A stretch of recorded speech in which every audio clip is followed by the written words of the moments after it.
Hola, bienvenidos a mi canal de Machine Learning Engineer. Hoy vamos a ver otro vídeo en la serie Computer Vision y vamos a ver cómo hacer Image Similarity, la comparación, o sea, cómo dos imágenes pueden ser comparadas y darte una medida de cuán similares son estas dos imágenes. La forma de hacer esta comparación se puede hacer de varias maneras y puedes tomar diferentes métricas, tanto como el decir que cómo de iguales son las imágenes en tanto al color, la forma, la textura, la composición y bueno, y luego dar una métrica, dependiendo qué método vamos a usar, pues dará una métrica, o sea, dará una medida u otra y vamos a ver cómo utilizando los distintos métodos, pues ya veréis que dos imágenes, aun siendo muy cercanas o muy similares, van a dar unas medidas u otras, depende cuál es el algoritmo que utilizamos para hacer la comparación entre las dos imágenes. Esto tiene una aplicación en la industria bastante importante, pues para, bueno, sobre todo en temas de e-commerce, ¿no? Para poder, digamos, recomendar, por ejemplo, ítems, ¿no? En base a las preferencias puedes pasar, por ejemplo, una imagen de un objeto que te gusta y el algoritmo puede recomendarte, basado en la similaridad del objeto que estás buscando, pues algo de lo que tienen en catálogo que es similar, por ejemplo. O, por ejemplo, puedes estar comparando, hacer lo que llaman face recognition para mirar a ver si una fotografía de una persona pues se machea o la puedes encontrar alrededor por ejemplo, de las grabaciones de una manifestación o de las entradas a un servicio público, etcétera, etcétera. Se utiliza muchísimo también para hacer reconocimiento de objetos, captura de imágenes, más que captura de imágenes, el poder recuperar una imagen de una base de datos en base a, pues a la similaridad que pueda tener con otra que pasas de muestra. Bueno, como he dicho, también hay diferentes técnicas, unas basadas en la estructura, otras basadas en la composición numérica de las imágenes y vamos a ver unas cuantas de ellas para que veáis y podáis comparar cómo los distintos mecanismos y poder elegir el más adecuado de acuerdo al problema que necesitáis. Bien, pues como es habitual os he preparado un notebook que luego subiré al repositorio y que podréis luego descargar para ejecutarlo en vuestro entorno local. Bueno, vamos a utilizar OpenCV mayoritariamente, aunque nos apoyaremos también con el Pilo y con el Matplotlib, dependiendo qué es lo que queramos hacer. Para visualizar prácticamente casi todo lo haremos con el Matplotlib, ya que bueno, quiero enseñar algunas de las fotografías en un sistema de coordenadas y es bastante más práctico hacerlo con esta utilidad.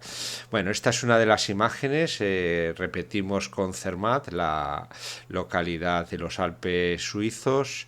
Una localidad preciosa, si tenéis oportunidad de ir, un poco cara, es cierto, pero bueno, es un sitio muy bonito para ver. Aquí está el Matterhorn, que es un pico de unos 4.000 metros de altura, un poquito más si no recuerdo mal, que es, digamos, el flagship, ¿no? El punto más importante o uno de los puntos más importantes de los Alpes suizos y que es muy distintivo por la forma que tiene. Bueno, tomamos dos imágenes, aquí os paso una. Esta es otra imagen que ya la hemos usado en otros vídeos anteriores, también de Computer Vision. Es otra imagen. Ya veis que aquí está la localidad nevada. Es tomada prácticamente, esta es más cercana, el mismo pueblo, por la noche, digamos, o casi al anochecer, todo nevado. Y aquí lo veis que es un poco al amanecer. La otra imagen que vamos a usar es la misma imagen que esta, pero rotada a 180 grados y porque vais a ver en función del algoritmo que utilicemos cuáles son las diferencias. En principio, uno podría llegar a pensar que un algoritmo de similaridad pues te iba a dar que la similaridad, o sea, el score de similaridad que vas a tener de esta imagen a esta, pues va a ser un 1, pero esto, como os digo, va a depender del algoritmo que utilicemos. Lo mismo que tomando esta y esta, pues nos daría lo mismo, un score de similaridad bastante cercano, pero como vais a ver también va a depender mucho de, pues como veis aquí, la foto está tomada con un zoom más lejano que la que está aquí. Aquí está más enfocándose en el pueblo y con el fondo el pico. Y aquí, bueno, pues hay muchísima más relevancia de las montañas y el pueblo queda un poco más difuminado. Con lo cual, dependiendo, como os digo, del algoritmo que vayamos a utilizar, pues el score nos dará una medida u otra. El primero que vamos a ver, algoritmo, es el basado en histogramas. Un histograma lo único que es una representación de la estadística de los píxeles, del valor de los píxeles que tenemos en la imagen. Entonces, como bien sabéis, una imagen de color es un conjunto de píxeles, que cada píxel es en el caso de una imagen a color, esto ya lo hemos visto, os lo he explicado, pero bueno, lo volvemos a explicar, es una tripleta de 3 números que son del tipo integer 8, que van del 0 al 255 y que es una representación, o sea, es una representación de los 3 canales, el rojo, red, RGB, o sea, los canales RGB que son rojo, green, que es verde, y blue, que es azul, y cada uno de los números del 0 al 255 nos da una intensidad de cada uno de los 3 colores. La composición de los 3 colores de los 3 canales nos da el color definitivo. Si recordáis el vídeo anterior, uno de los vídeos anteriores donde explicábamos esto, pues esencialmente pues teníamos 256 por 256 por 256, ya no recuerdo muy bien cuánto era el número de colores que teníamos, pero lo vamos a calcular ahora enseguida para que sepáis el número de colores que tenemos disponibles con este sistema. Entonces el 0, 16 millones, casi 17 millones de diferentes colores. O sea, cada punto de la imagen es un píxel, cada píxel es una tripleta con un número del 0 al 255. Con cada píxel tiene 3 componentes, cada uno de ellos representa un canal y la composición de los 3 colores nos da uno de los colores de un conjunto de 16.777.216. Estos diferentes colores, cada uno de ellos, como recordaréis de los vídeos anteriores, el sistema de coordenadas de una imagen empieza en la esquina superior izquierda con el 0, 0, el X va de izquierda a derecha, el 0, el X más, digamos, el sistema de coordenadas está en la esquina izquierda superior, el 0 la parte izquierda, el max X está en la parte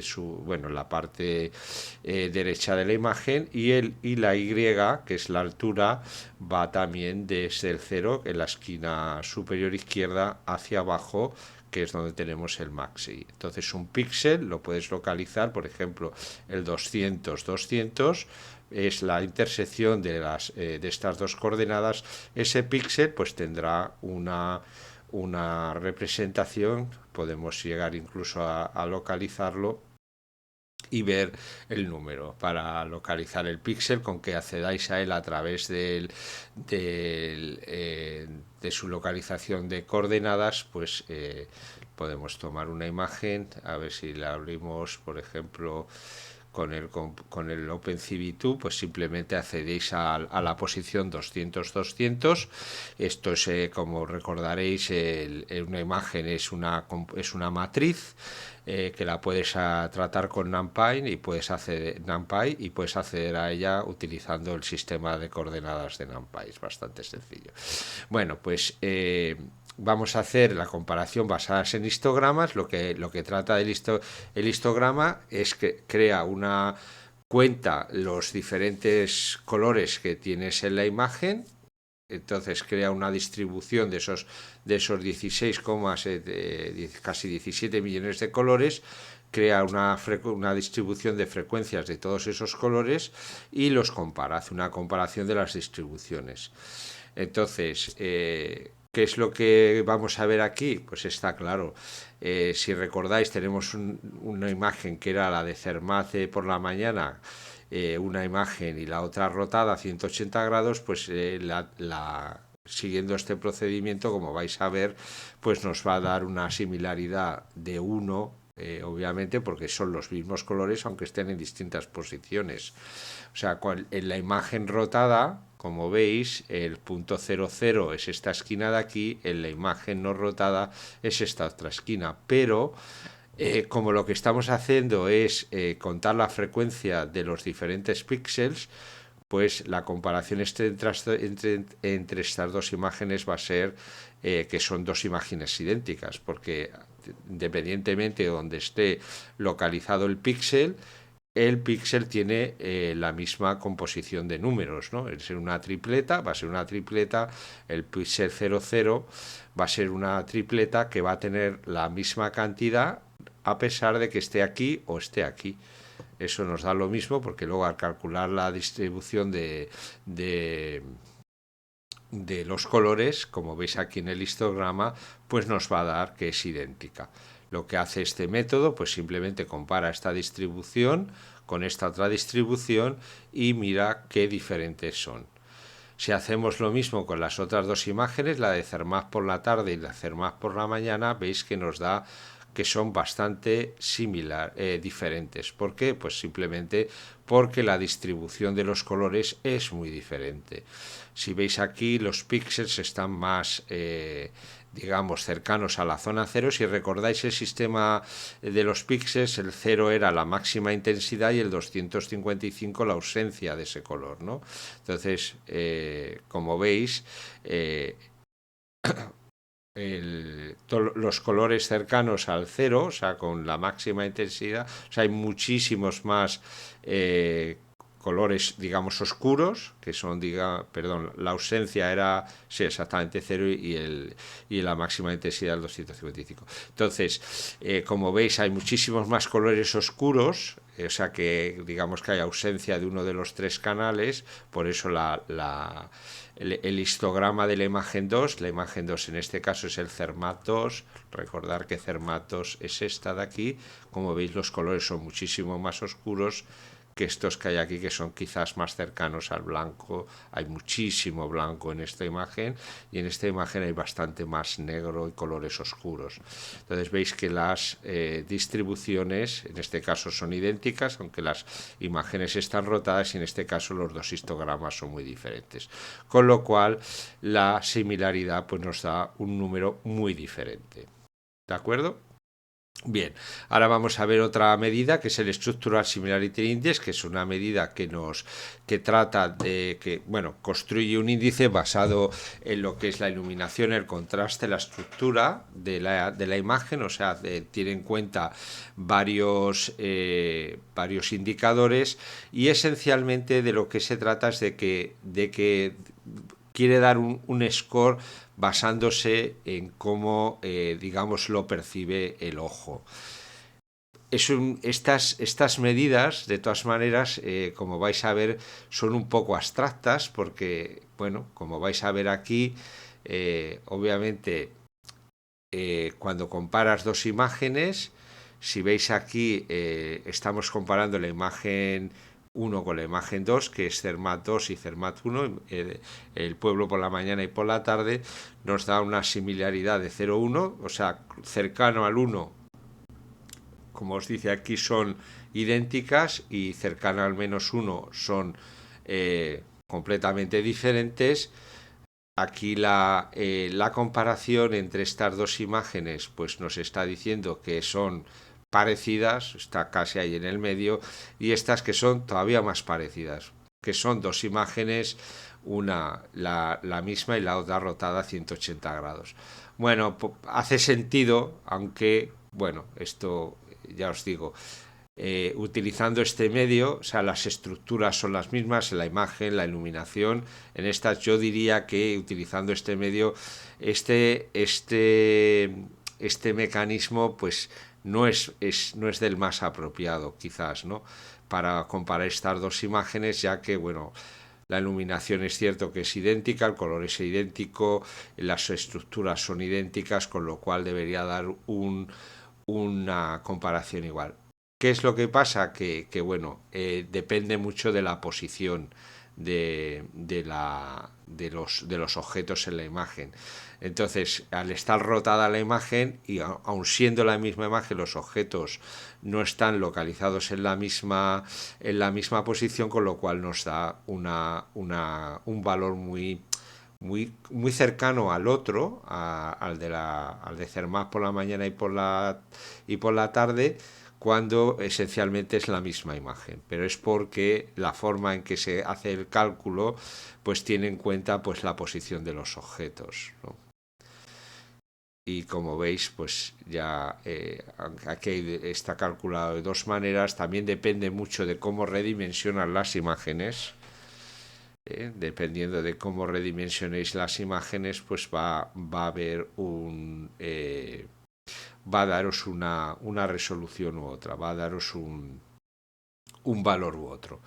El método primero que he utilizado, digamos que es el más limpio, el otro he tomado una resolución arbitraria, que no está ni siquiera respetándose la forma original, simplemente he tomado unos valores arbitrarios y luego, por supuesto, como veis, los valores distan de lo que ha dado anteriormente. Con lo cual, pues bueno, es otra manera de comparar imágenes y que tendréis que tener en cuenta cuáles son los valores a la hora de, digamos, aplicarla en un entorno concreto o para un caso concreto. Ahora, esto es lo que llaman mecanismos de similaridad estructural. El más conocido, como os digo, hay otros, es el SSIM. Hay otros que se basan que son, digamos, mecanismos basados en fichos. Lo que se trata aquí es de crear, como hacemos en muchas cosas en Machine Learning, tratar de extraer digamos, lo más representativo de las imágenes. Esto, cuando estás utilizando Deep Learning o redes convolucionales, Convolutional Neural Networks, es esencialmente lo que se trata de hacer, de extraer diferentes, usando filtros. Los filtros son los kernels que tenemos en las diferentes capas convolucionales.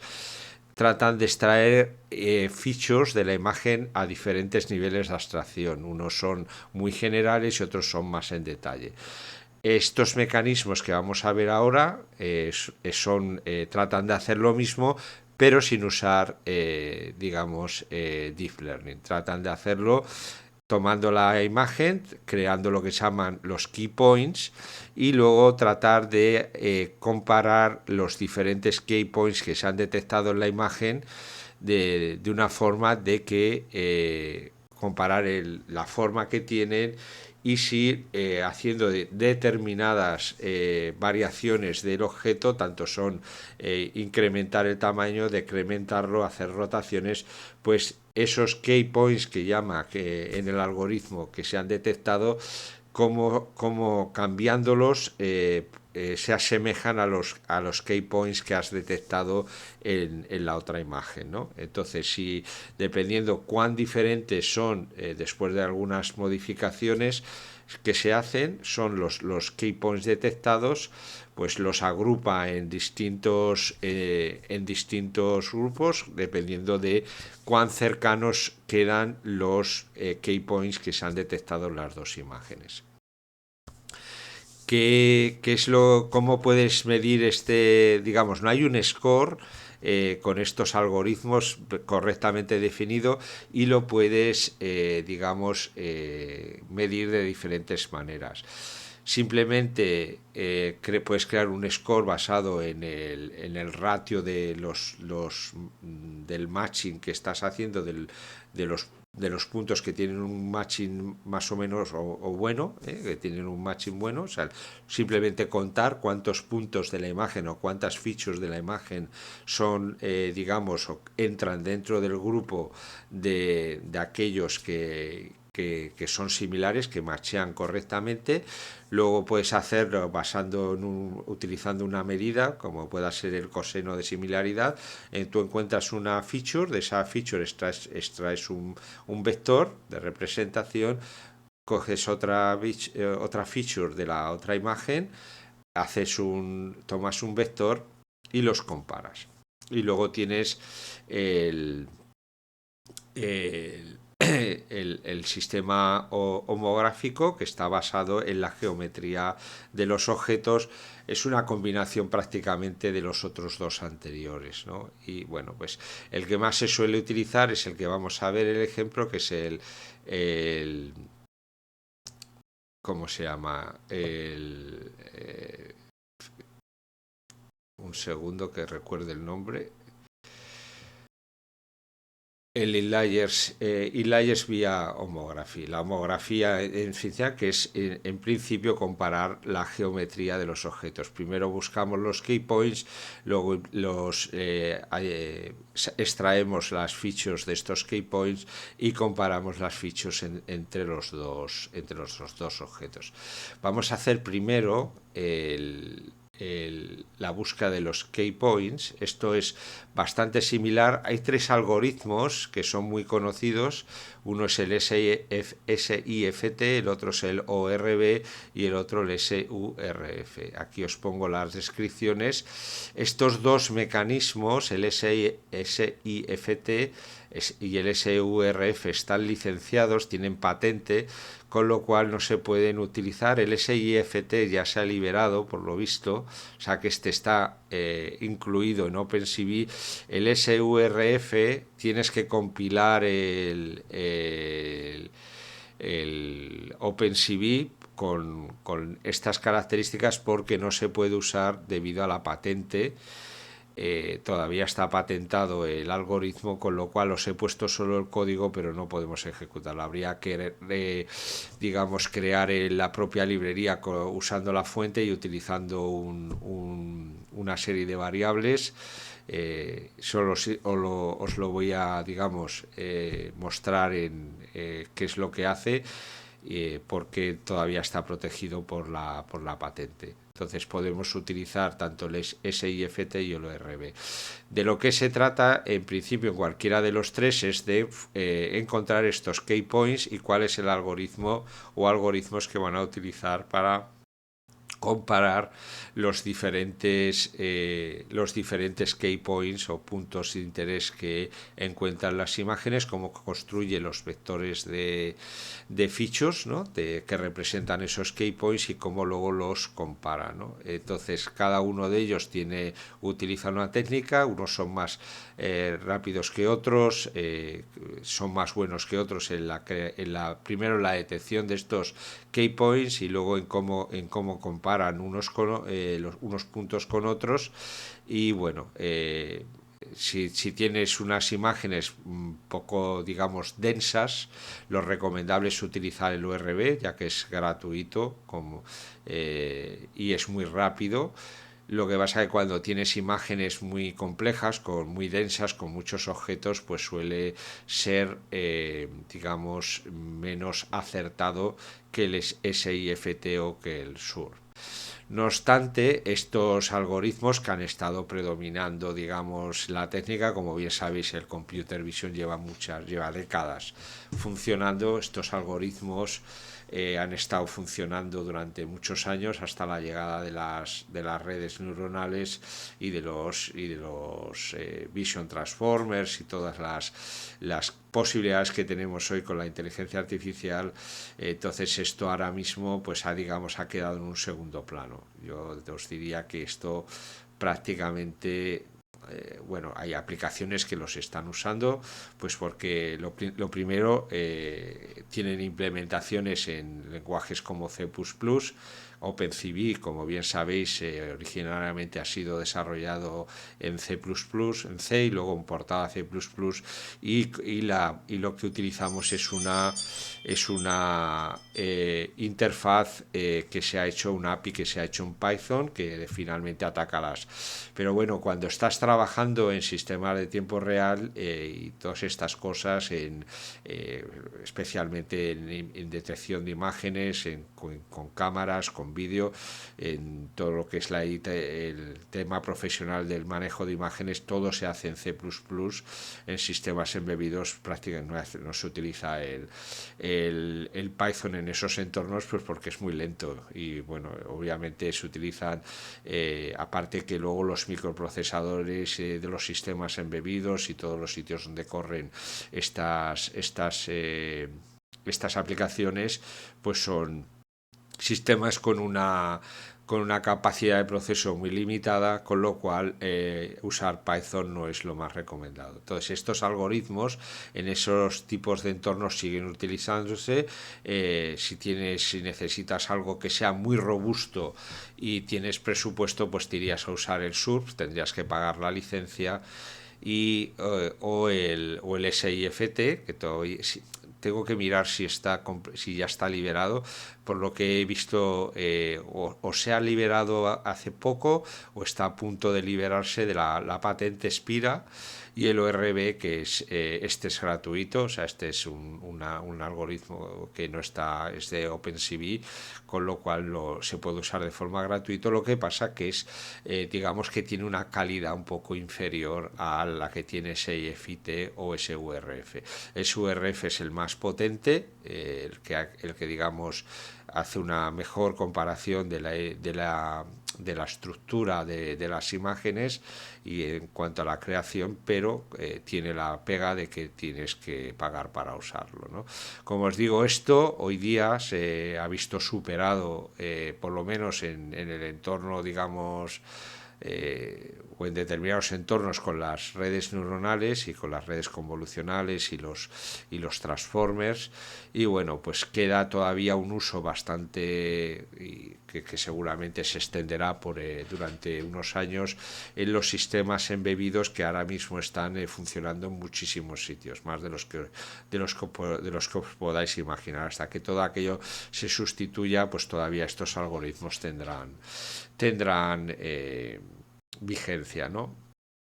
Bien, vamos a ver el SIFT. Primeramente, pues como os digo, de lo que se trata es de determinar una serie de key points.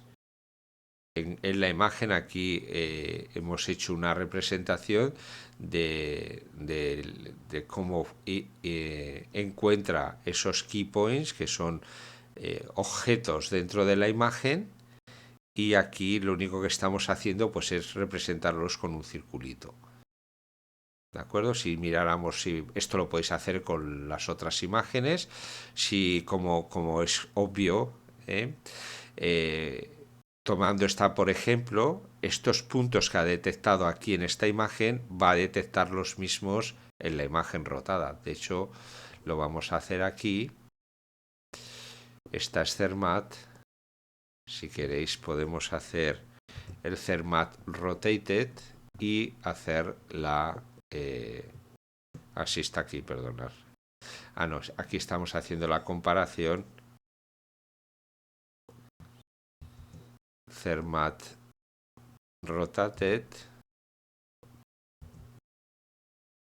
Y aquí vamos a hacer Key Points 2.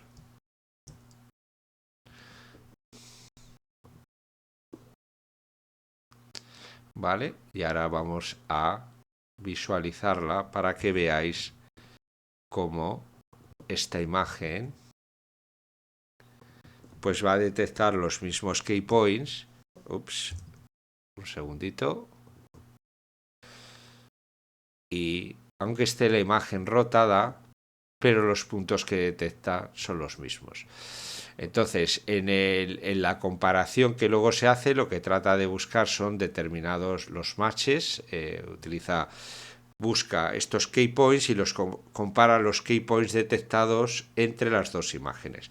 Como es obvio, digamos el número de coincidencias en las dos imágenes, ya sea la rotada o la no rotada, pues es completa. Todos los key points que detectan una imagen los detectan la otra, pues esté rotada o no esté rotada. ¿De acuerdo? ¿Por qué? Porque al final, si tú tomas, por ejemplo, el pico de la montaña o esta casa, cualquiera o esta otra casa o este árbol, que es lo que trata aquí de simular con esta representación que os he hecho de las imágenes, pues bueno, esto, si tú tomas una parte, un objeto de la imagen y digamos, extraes un vector que representa, lo hagas como lo hagas, ¿no? Y tomas el mismo objeto en la otra imagen, aunque esté rotada, ese vector va a ser idéntico a este vector, ¿no? Y entonces la representación numérica me refiero. Entonces, si esto es un punto de interés detectado y la misma imagen, el mismo objeto en la otra imagen, aunque esté rotada, pues es detectado, cuando trate de hacer un matching, pues te va a dar que el matching es exacto, ¿no? Entonces, como veis aquí, el número que os da es el número de matches con una distancia menor de 0,75, pues es grandísima, ¿no? Este factor lo puedes incrementar. Como veis aquí está buscando utilizando un algoritmo de KNN, que es o sea, KNN es los puntos vecinos que son similares, y bueno, pues busca, utilizando, este es un algoritmo muy común para hacer unsupervised learning, bueno, para buscar puntos similares. Es una mezcla entre supervised y unsupervised learning. Entonces el algoritmo que utiliza pues simplemente toma una imagen y busca puntos similares, y luego pues te ve cuáles son aquellos que como os digo, este score lo puedes hacer más grande. Aunque lo hicierais más grande en este caso, pues el número de coincidencias os daría muy muy grande. En cambio, si utilizamos las otras dos, pues bueno, aunque las imágenes son idénticas, veis que está encontrando objetos similares, pero luego cuando utilizamos el mismo score, pues el número de objetos que tienen una geometría similar, aquí también está utilizando la rotación, todo esto pues da muy pequeño. O sea, con este score, si reduces obviamente el score, pues te daría más objetos. Si lo aumentas, incluso te daría menos. Es que estamos utilizando aquí Fine Homography, que es un algoritmo que está implementado en Computer OpenVision, OpenCV. Y bueno, con un score de 0,75 pues os da un número de coincidencias muy pequeño, a pesar de que las imágenes, como veis, es el mismo sitio, pero tomado de la noche a la mañana y con un zoom diferente.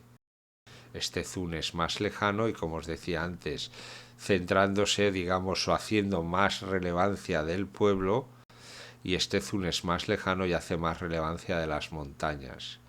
Aquí, como veis, toma, o sea, aunque parezca mentira, es el mismo y también, si os fijáis, esta foto está tomada de abajo arriba y está, digamos, en un plano más horizontal, está tomada de arriba abajo. El pueblo queda abajo y prácticamente estamos a la misma altura que la montaña, y aquí pues estamos en el pueblo, aunque es un poquito elevados, queda el pueblo casi a la misma altura, y veis que las montañas están más altas. O sea, el enfoque, el contraste es diferente, la iluminación es diferente y la posición en la que se toma la imagen es completamente diferente. Surf, lo dicho, no he podido terminároslo. Si os cuando hagáis esto en vuestro, ya os veréis que el utilizar tenéis que quitar el OpenCV, instalar el Contribution, pero como veis esto hay que activar, hay que recompilar el propio OpenCV con determinadas librerías. Y bueno, os lo dejo si queréis utilizarlo. Al final, perdón, al final aquí tenéis el código para implementarlo. Esto lo he tomado del OpenCV, o sea, no lo he traído yo.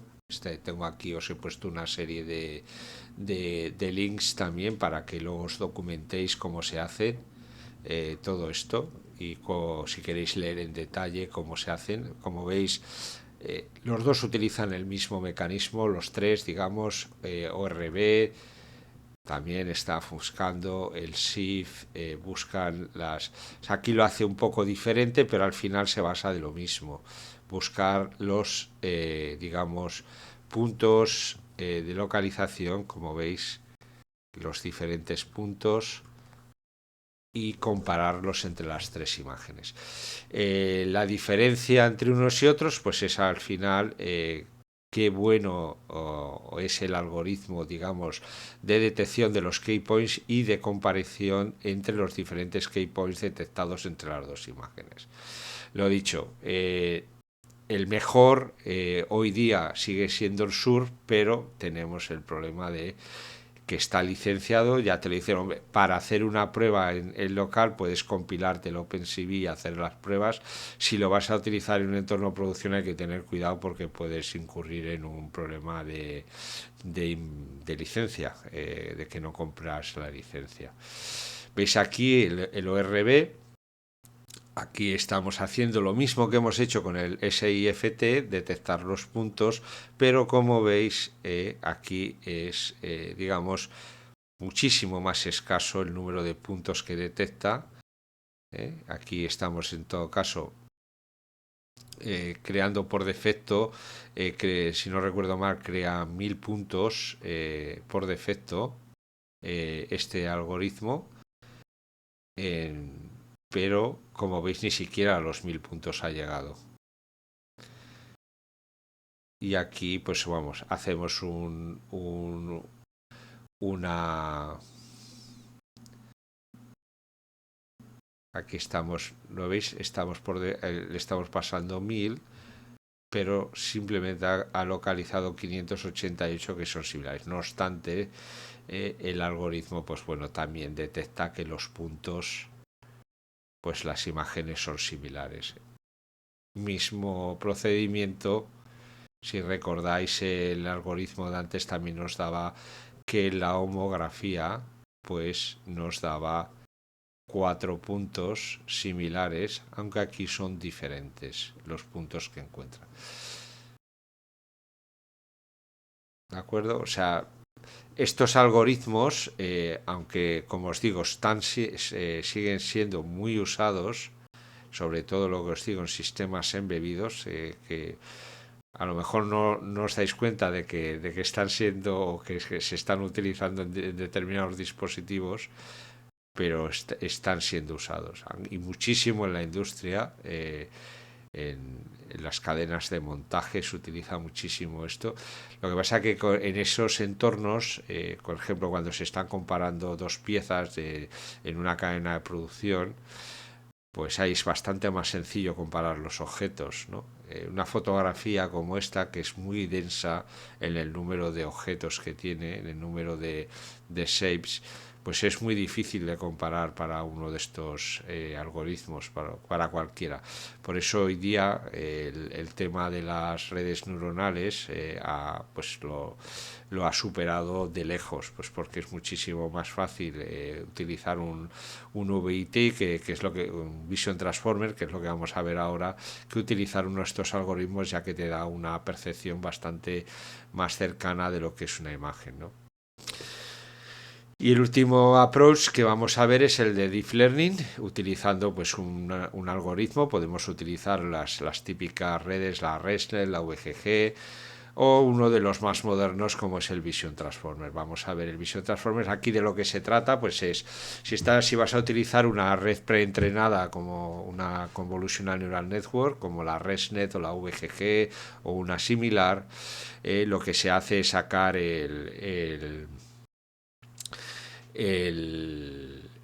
el vector de embeddings de la última o de la penúltima capa de la red neuronal, de antes de que entre en el, en el MLPG, en el Multilayer Perceptron, que normalmente tienen estas redes en la cabecera.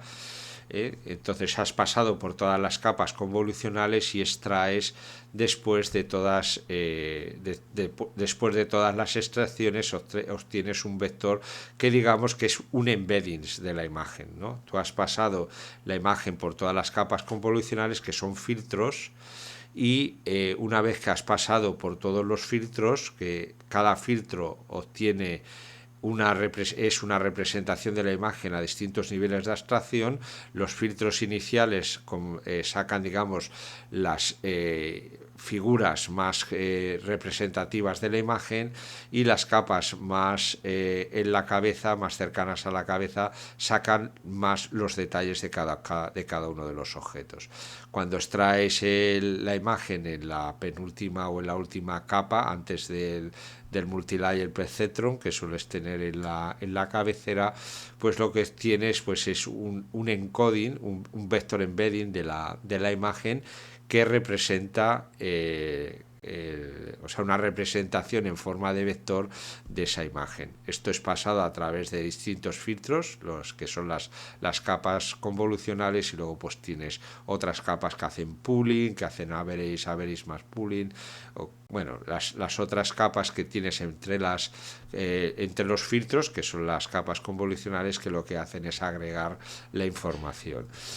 En el caso del Vision Transformer, pues utilizamos un algoritmo similar que es pasar aquí la imagen a través del encoder. El encoder lo que va a hacer es leer la imagen de izquierda a derecha y de arriba a abajo, y de cada una de estas regiones va a crear lo que llama una proyección. Pasaremos la imagen en digamos, la hacemos un flatten, la ponemos en una línea y la metemos al encoder de nuestro Vision Transformer. Esto nos da al final también un vector que está capturando tanto, digamos, la representación estructural y espacial de la imagen.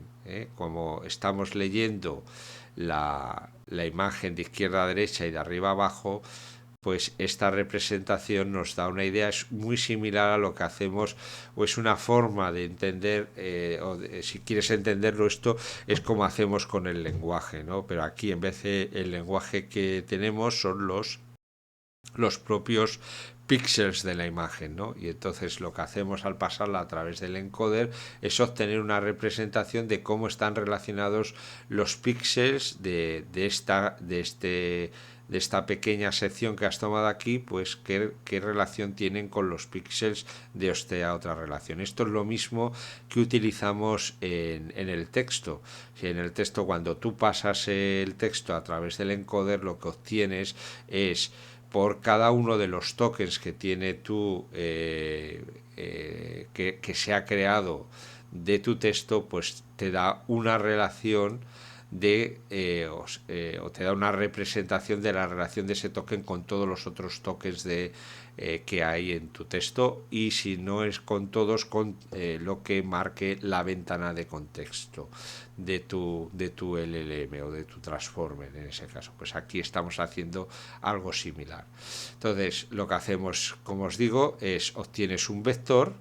Este vector, que es la representación de la imagen, aquí la pasamos por un encoder de un Vision Transformer, o lo puedes pasar, como os digo, por una Convolutional Neural Network.